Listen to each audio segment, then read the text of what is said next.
Hello, I'm Elijah Wood, and I'm a record nerd.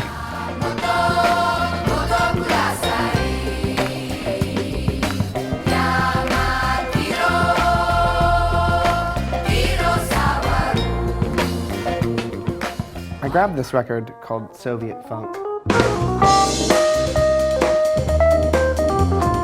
I have no idea what it sounds like, but the very notion, and it's volume 2 as well, which I found very intriguing. I don't know, just the notion that in the 1970s there was a funk movement in Russia fascinated me, so I had to pick this up.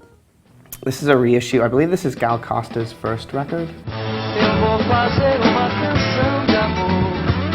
There's a really amazing record store in New York called Tropicalia in Furs, and the purveyor introduced me to a lot of records. And I bought an album of hers called India, which is really amazing, super psychedelic. It was kind of around the same time as the Tropicalia movement was happening, so psychedelic rock was really jumping into what they were doing in Brazil, and she's just amazing. She was kind of at the forefront of that movement. I have no idea what this is.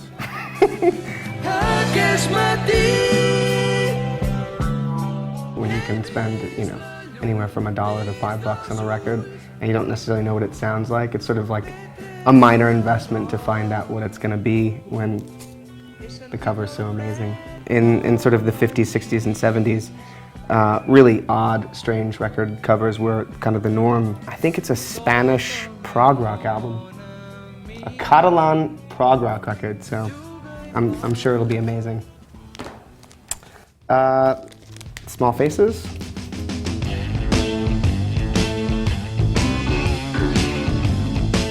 This album is incredible.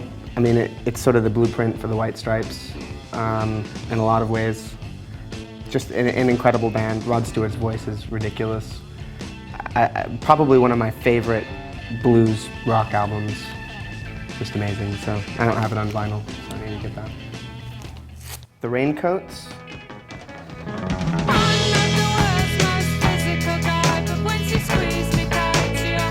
All female, I don't know, what you call them, like a post-punk band, punk band? Wouldn't even know how to classify the Raincoats, post-punk. I found out about these girls from, Kurt Cobain was a huge fan. It was the first time I'd heard of them. Did a little research and found their records and really liked them. And on this particular record, they did an amazing cover of The Kinks' Lola, which is one of my favorite versions of the song. Finders Keepers records, I'll pretty much buy anything that they release. I think they're an amazing record label. I trust pretty much everything that they do. This in particular, I'm a huge fan of the movie The Wicker Man. This is a collection of songs that inspired the soundtrack to The Wicker Man. And it's got the sort of original version of Willows' song, which is the song that the crazy gypsy girl, young girl, sings as she's writhing naked in the room next to the investigator, if you've seen the movie.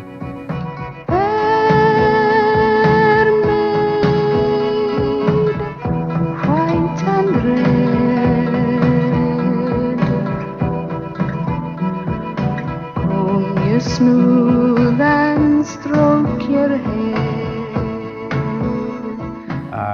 Awesome scene, great song, and I'm sure this is a great collection as well.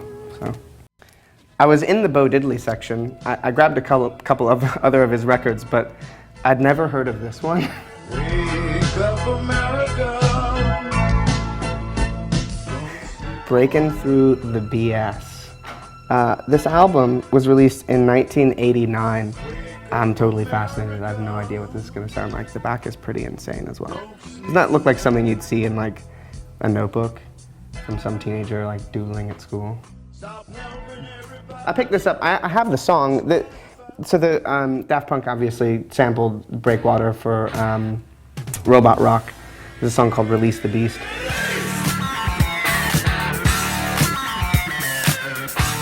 Basically, they took the whole song. I mean, it is. They didn't really do a whole lot to it. If you hear the original, but the original is rad and kind of has more to it, and obviously vocals. And I've not heard the rest of the record, so I was curious and wanted to check it out. And super, God, the 70s were so rad. Funk music. I mean, look at the outfits. People don't do that anymore. 13th floor elevators.